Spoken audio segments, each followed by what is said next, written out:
Please बातचीत नहीं करेंगे गाइस। चलिए, तो अब तक हमने दो टॉपिक्स कर लिए, फिक्स कैपिटल और वर्किंग कैपिटल विद फैक्टर्स। अब हमारा थर्ड फैक्टर आपके सामने है, डिविडेंड और उसके factors.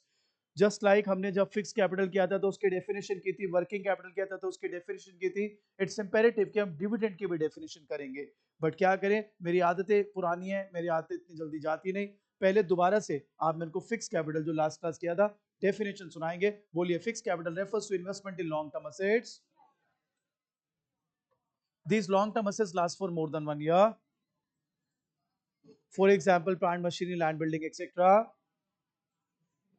Management of fixed capital involves allocation of firm's capital to different assets or projects with long-term implications for the business.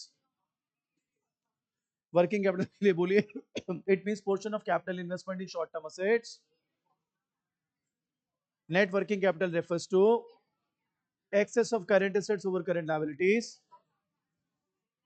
It indicates the liquidity position of the business.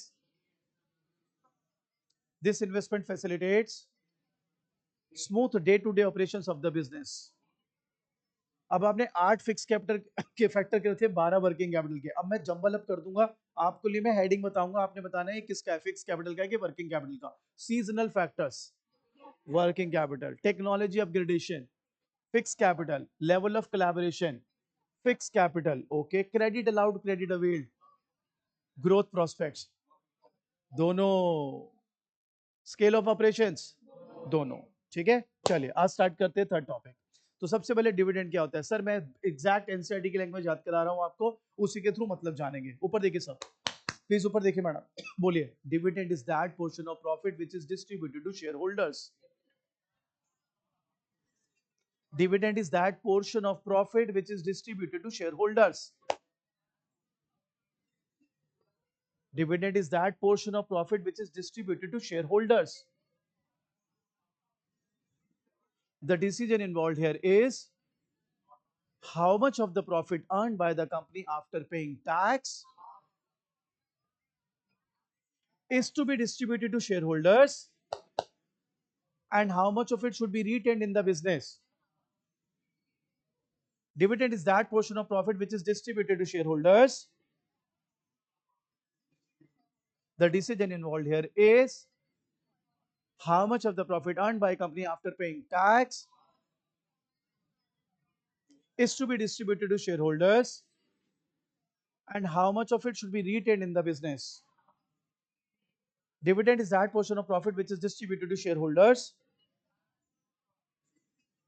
The decision involved here is how much of the profit earned by a company after paying tax is to be distributed to shareholders and how much of it should be retained in the business. आइए अब इसके factors की बात करते हैं। अभी आपसे सुनूंगा भी सारा, बट पहले फैक्टर्स कंसीडर कर लेते हैं। पहला फैक्टर है अमाउंट ऑफ अर्निंग्स। आपको क्या लगता है, वो कंपनी जो ज्यादा अर्न कर रही है, that company will be in better position to declare higher dividend, या वो कंपनी जो कम अर्निंग कर रही है ज्यादा? तो मेरा बच्चा, जिसकी मोर अर्निंग उसका dividend is likely to be more. Stability of earnings, एक बात बताओ, एक कंपनी है एक्स, एक कंपनी है वाई। एक्स ऐसे एक साल प्रॉफिट हुआ, फिर लॉस हो गया, फिर प्रॉफिट हो गया, फिर लॉस हो गया। वाई कंसिस्टेंटली प्रॉफिट है। आप सबसे पहले तो बताइए किसकी स्टेबल अर्निंग है इस केस में, एक्स या वाई? वाई। अब बताइए आपके हिसाब से, is the X which is not having stable earning and Y which is having a stable earning, आपके हिसाब से कौन ज्यादा डिविडेंड देगा? शाबाश। तो जिसकी स्टेबल अर्निंग है, that company is in a position to declare higher dividends. अगला ग्रोथ अपॉर्चुनिटीज, ध्यान दीजिएगा। अगर मेरे पास एज अ फर्म कोई ग्रोथ अपॉर्चुनिटी है, ध्यान से समझेगा, तो डोंट यू थिंक जो मेरे पास सरप्लस मनी पड़ी है एज अ कंपनी, वो मैं इन शेयर होल्डरों में डिविडेंड के तौर पे बांट दूं या उसे उस प्रोजेक्ट में लगाऊं? तो याद रखें, अगर आपके पास ग्रोथ प्रोस्पेक्ट्स नहीं है, ग्रोथ अपॉर्चुनिटी नहीं है, तो ही आप डिविडेंड ज्यादा दोगे। माइंडेड टिक किस पे लग रहे हैं जहां पे डिविडेंड ज्यादा जाएगा? If I as a company have a good growth opportunities, मैं डिविडेंड में क्यों पैसे बर्बाद करूंगा? मैं तो उस ग्रोथ अपॉर्चुनिटी में पैसा लगाऊंगा और रिटर्न लूंगा। अब कई बच्चे कहते हैं शेयर होल्डर तो फूफा जी बन जाएंगे, नाराज हो जाएंगे। अरे शेयर होल्डर को कन्विंस करो ना कि क्या 5 पैसे 10 पैसे के पीछे लड़ रहा है, तेरे को 200% का फायदा देंगे, तेरे शेयर का प्राइस बूम करेगा। समझ गए बात? वो फाइनेंशियल मैनेजर की और वो जो भी डायरेक्टर्स हैं वो उनकी स्किल्स के ऊपर है, कैसे कन्विंस करते हैं एजीएम में। एजीएम मतलब annual general meeting, share holders को, ठीक है। बट अगर समझदार है वो और आपके पास वाकई में अच्छी अपॉर्चुनिटी है तो आप आराम से कन्विंस कर लोगे अपने शेयर होल्डर को कि देख भाई ग्रोथ अपॉर्चुनिटी है, अगली बार डिविडेंड ले लियो, अभी यहाँ पैसे लगाने थे, तेरा 10 का शेयर 20 रुपए का हो जाएगा। क्या तू 10 रुपए के शेयर पे 20 पैसे हमसे बोले रहा डिविडेंड? समझ गए बात? तो अगर ग्रोथ अपॉर्चुनिटी नहीं है किसी कंपनी के पास, that company is in a position to give you high dividend. कोई सवाल इसमें? Fourth, access to capital market. यार ये बड़ा ही खंदा एग्जांपल है यार इसमें। ऊपर देखो सब लोग, प्लीज फोकस। ये हमारी समझ बैठी है। इसके पास एक बंदा आया मर्सिडीज से और कहता है ma'am I have lost my wallet somewhere, could you lend me 500 बक्स? दे देगी समझ? दे देगी। रुक जाओ बेटा, अभी ये सोच ही रही थी कि मैं दूं या ना दूं, तभी कोई दूसरा व्यक्ति आया, बेचारे के कपड़े फटे हुए थे, बहुत ही बुरे हाल में था। ही डेस्परेटली नीडेड मनी, दिख ही रहा था उसको देख के। उसने भी कहा कि दीदी मेरे को 500 रुपए दे दो, मेरे को बहुत जरूरत है इसकी। आप बताइए ज्यादा जरूरत किसको है 500 रुपए की? दूसरे वाले व्यक्ति को। मिलेंगे किसको? पहले वाले को। इसीलिए मैं तुम्हें बार बार ये बताता हूं, आपको अगर कोई हुनर है या आपने कुछ अचीव कर लिया ना, सब भागते हुए आएंगे आपके पीछे। ये हमारा बच्चा है एलएसआर में, हमारा बच्चा गया एसआरसीसी में, और खुदा ना खास्ता आपका कुछ नहीं हुआ तो सारे आपसे पीछा छोड़ा लेंगे। जब आपको सबसे ज्यादा जरूरत होगी ना लोगों की, तभी आपको लात मारेंगे, और जब आपको जरूरत नहीं है तो आपके पीछे पीछे भागेंगे।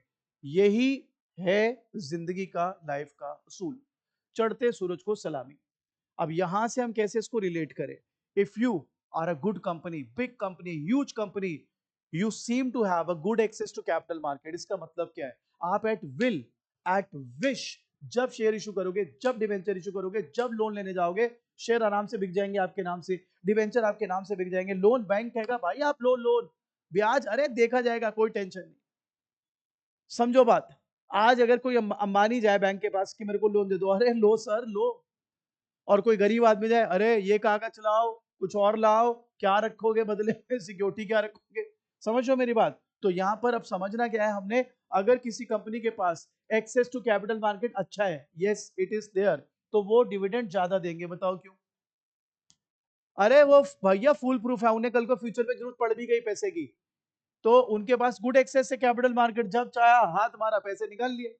लेकिन अगर आपके पास कैपिटल मार्केट में अच्छा एक्सेस नहीं है, आपको पता है एडविल आपका शेयर नहीं बिकेगा, एडविल आपका डिवेंचर नहीं बिकेगा, एडविल आपको लोन नहीं मिलेगा, तो डिविडेंड मत देना बंधु, क्योंकि फ्यूचर में अगर आपको पैसे की जरूरत पड़ी तो आप कहां से लाओगे? समझ गए बात? Fifth point, share holder preference. IAS पर एक एग्जांपल देते हैं। ये बताओ डिविडेंड किसको मिलना है? Share holder. डिविडेंड किसको मिलना है? Shareholder. तो मैं ना आपको एक एग्जांपल देता हूं। सपोज एग्जांपल है पवनीत का, ठीक है? ठीक है पवनीत, पापा को मत बताइए यार क्योंकि पापा भी इन्वॉल्व है इस एग्जांपल में। आओ, तो सपोज हमारी पवनीत का बर्थडे था, तो हमारी पवनीत ने ना बहुत दिनों से शोर मचा रखा था, मेरे को गाड़ी चाहिए, गाड़ी चाहिए, स्कूटी में बहुत डर लगती है मेरे को गाड़ी चाहिए, गाड़ी चाहिए। इसके पापा ने कहा मेरी बिटिया है, पापा क्या कहते हैं उसको, पापा की परी, हाँ पापा की परी, तो पापास प्रिंसेस, हाँ ठीक है, यस इंग्लिश। तो फिर उन्होंने बोला इसके पापा ने, कोई बात नहीं बेटा, तेरा बर्थडे है, गाड़ी चाहिए? हाँ पापा मेरे को गाड़ी चाहिए। बेटा गाड़ी बहुत महंगी है। क्या पापा, मैं मेरे को प्यार नहीं करते आप? चलो जी इमोशनल। चलो, तो इसके बर्थडे का दिन आया, भाई साहब जस्ट इमेजिन, इसको ना ब्लाइंड फोल्ड कर दिया, कपड़ा बांध दिया, कह रहे चल बेटा नीचे चल। ठीक है, इसको पार्किंग में ले गए, कहते बेटा टच कर। देखा इसने भाई गाड़ी, इसके मन में पता है सीधा पहली फीलिंग क्या आई? बेस्ट पापा of the world, best daddy. ठीक है जी, पापा यू आर द बेस्ट। ठीक है, papa I want to hug you, papa you are the best papa. भाई साहब बताओ ये फीलिंग सही आ रही है नहीं आ रही? आ रही है। अब जस्ट इमेजिन, खोला, गाड़ी तो थी पर उसमें हॉर्न के अलावा सब बज रहा था। वो कबाड़ से कहीं से उठा ले टमटम, उसको धक्का मारो तब बिना चले। मॉरल ऑफ द स्टोरी क्या है वो मैं बताता हूं। आप बताइए गाड़ी मिली नहीं मिली? खुश हो? नहीं। अब वो बात निकलेगी इंस्टाग्राम पे, माई पापा माई प्राइड, शायद थोड़ा कम निकले अगर मेटेरियलिस्टिक चीजों पे हम डिपेंड करें तो। आप कहोगे कहना क्या चाहते हो, क्या ये कहानी बना रहे हो, क्या भूमिका बांध रहे हो आप? भाई एक बात समझो, डिविडेंड किसको मिलना है? अरे तो शेयर होल्डर को भी तो समझ लो, उसकी प्रेफरेंस भी तो जान लो। अगर shareholder in general wants more dividend to be paid, company is likely to pay that. आपको कोई एग्जांपल से क्या लेना देना? अरे भाई, उसको कैसी गाड़ी चाहिए वो तो जान लो उससे। कुछ भी थोड़ा ना ले आओगे, उसकी पसंद से लाओगे ना, क्योंकि चलानी किसने है गाड़ी? उसने। आप टमटम लग, गाड़ी तो है ना। अरे ये इसका क्या करेंगे वो? ये कबाड़ ले आए, हॉर्न के अलावा सब बज रहा, बताओ। तो आप बताओ यहां पर बहुत होशियारी देखो, पापा को मत बोलियो, नहीं तो पापा फॉर्च्यूनर ले आएंगे तेरे लिए, नहीं। चलो जी, ध्यान लगाओ प्लीज। फोकस करते हैं हम इस क्वेश्चन पर। तो आप बताओ डिविडेंड अल्टीमेटली किसको मिलना है? Shareholder. तो बेटे if shareholder in general prefer that certain amount of dividend to be paid to them, yes लिख रहा हूं यहां पर, तो उन्हें company is likely to pay higher dividend. जिसको मिलना है उसको तो, आपको उसकी तो क्या बोलते हैं, सोच भी तो कंसीडर करनी पड़ेगी ना यार। अपनी तरफ से नहीं चल सकते, अल्टीमेटली जिसको डिविडेंड मिलना है उसकी भी सोच रखनी पड़ेगी। Fifth, tax policy. ये इंडिया में एप्लीकेबल नहीं है, बट फिर भी मैं करवा देता हूं। कई जगह पर ये रूल होता है कि जो कंपनी डिविडेंड देगी उसको टैक्स भी देना पड़ेगा डिविडेंड के साथ, या डिविडेंड पर। अब आप बताओ, अगर एज अ कंपनी मेरे को डिविडेंड पे टैक्स देना पड़ रहा है, तो मैं ज्यादा डिविडेंड दूंगा या कम? तो अगर टैक्स कम है तो मैं ज्यादा डिविडेंड दे दूंगा, अगर टैक्स ज्यादा है तो I will pay less dividend. Minded company पे कर रही है। Next, legal constant. आप ना आगे एक टॉपिक पढ़ोगे कैपिटल स्ट्रक्चर, तो उसके थ्रू और क्लियर कर दूंगा, बट हल्का फुल्का मैं आइडिया दे देता हूं। देखो, एक लिमिट तक ही आप डिविडेंड पे कर सकते हो, you have to abide with company law board के rules, security exchange board of India के रूल्स एंड रेगुलेशन। तो वो लीगल कंस्टेंट में आप बंधे हुए होते हो, उस लीगल कंस्टेंट के हिसाब से आपको आपके डिविडेंड पे करने होंगे। इसमें एक बड़ा फेमस केस आता है, सुलेमान वर्सेस सुलेमान। तो कभी हमें समय मिलेगा तो हम आपको बताएंगे। अगर आप कल को बीकॉम ऑनर्स करते हैं या एमबीए करते हैं तो बिजनेस लॉ आपको मिलेगा, सीए करते हैं तो भी, सीएस करते हो तो भी, तो वहां पर ये केस पढ़ा जाता है सुलेमान वर्सेस सुलेमान, जहां पर ये बड़ा ही अच्छे तरीके से समझ आता है लीगल कंस्ट्रेंट। लेकिन अभी मैं उसमें नहीं जा रहा हूं, बेसिकली आप इसको ऐसे समझ लें, अगर लीगल कंस्ट्रेंट हैं रिगार्डिंग डिविडेंड और वो बहुत ही टाइट हैं, तो आप कम डिविडेंड दोगे, और अगर थोड़े लिबरल है rules, legal rules regarding dividend, तो you will be paying more dividends. Clear? अगला है जी कैश फ्लो पोजीशन। एक बात बताओ, जो कंपनी डिविडेंड पे कर रही है, don't you think it will involve outflow of cash?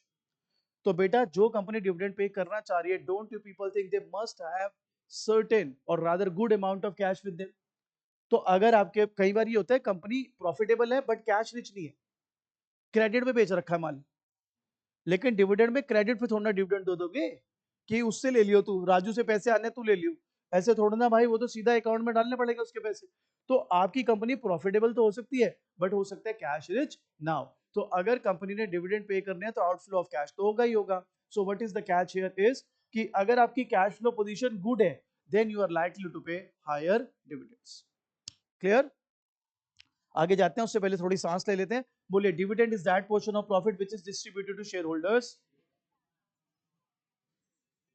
The decision involved here is how much of the profit earned by the company after paying tax is to be distributed to shareholders, and how much of it should be retained in the business. बिंदास याद कर, NCERT की definition है यार, इससे बढ़िया कुछ नहीं है। दोबारा बोलो, dividend is that portion of profit which is distributed to shareholders. The decision involved here is how much of the profit earned by a company after paying tax is to be distributed to shareholders, and how much of it should be retained in the business. Amount of earnings, stability of earnings, growth opportunities, access to capital market, shareholder preference, tax policy, legal constraint, cash flow position. अगला stock market reaction, आइए समझाते हैं। देखिए बेटा, ये एक technique होती है, अब अच्छी है या बुरी है आप बताएं। ऊपर देखिए बेटा, प्लीज फोकस। एक कंपनी को ना पहले से पता है कि उसको 6 महीने बाद या 8 महीने बाद नए शेयर या डिवेंचर्स इशू करने, ठीक है? किस कंपनी के शेयर ज्यादा बिकेंगे, या हाथों हाथ बिक जाएंगे, या प्रीमियम पे बिक जाएंगे? जो अच्छा डिविडेंड दे रही होगी, जो अच्छे रिटर्न दे रही होगी। तो कुछ कंपनी, हाँ बेटा बोल बोल, जिसकी लाइबिलिटीज अच्छी हो, लाइबिलिटी क्या, रिलायबिलिटी, ओके ठीक है। देखो ये बात तो जो बच्चे ने बोला रिलायबल, प्रॉफिटेबल, ये तो सब है, लेकिन आप अपनी तरफ से क्या मैनिपुलेशन कर सकते हो वो बताता हूं। कुछ कंपनी जिनको पता है कि उनको नियर फ्यूचर शेयर्स इशू करने हैं, वो क्या चालाकी करेंगे कि इस साल ज्यादा डिविडेंड देंगे। अब इससे स्टॉक मार्केट में पॉजिटिव रिएक्शन आएगा, वाह यार क्या कंपनी है यार, क्या डिविडेंड देती है यार, काश इसके शेयर मिल जाए। उससे सेकंड हैंड शेयर्स के प्राइस बढ़ जाएगा। अब सोचो सेकंड हैंड शेयर के प्राइस में आग लगी हुई है, ऐसे में वो कंपनी नए शेयर इशू कर दे, क्या हाथों हाथ नहीं बिक जाएंगे, प्रीमियम पे बिक जाएंगे sir.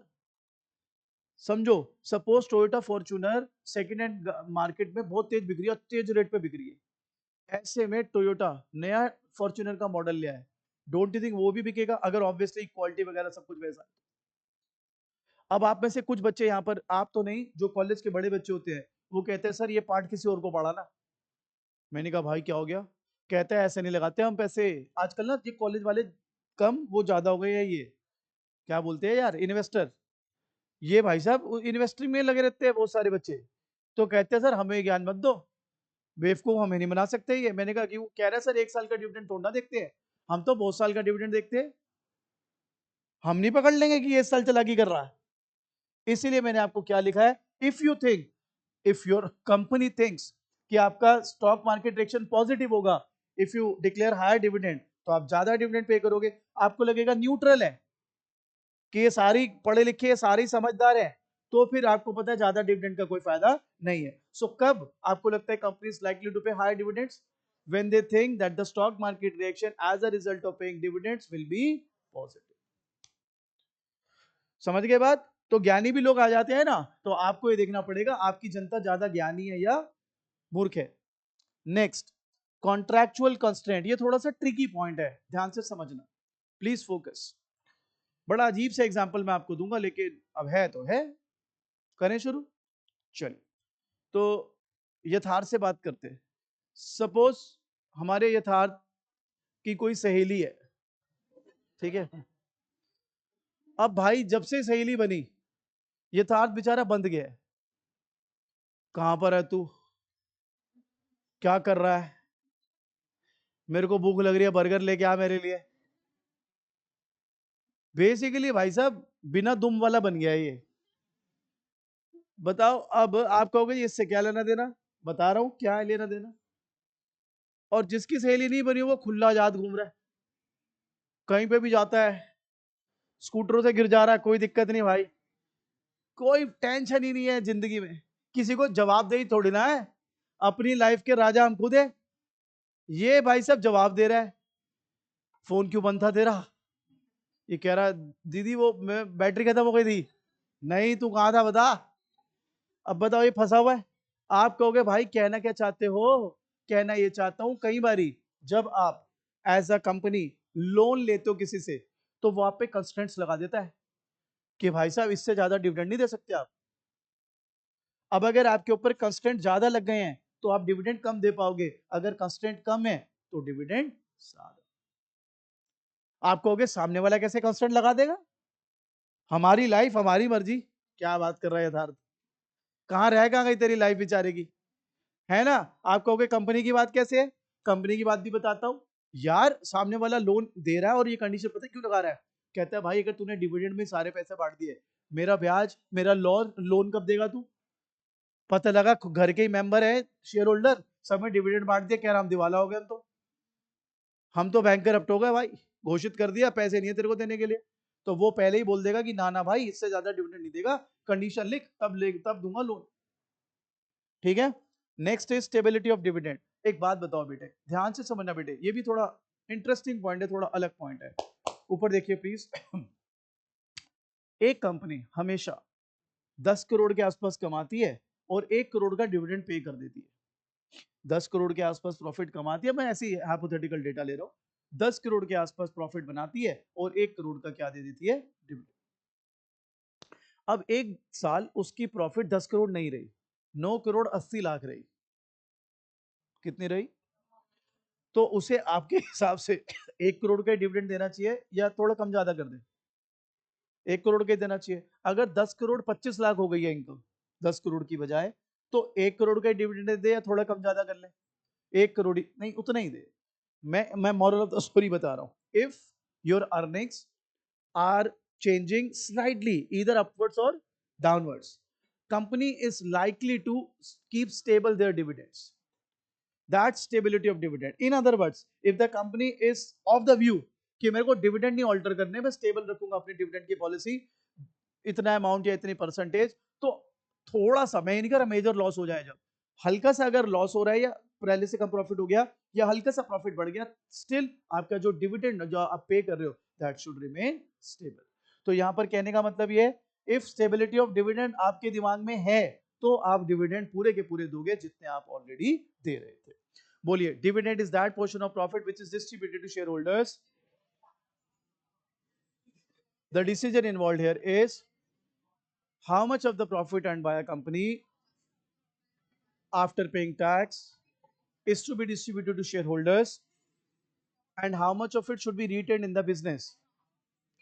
Amount of earnings, stability of earnings, growth opportunities, access to capital market, shareholder preference, tax policy, legal constraint, cash flow position, stock market reaction, contractual constraint, stability of dividends.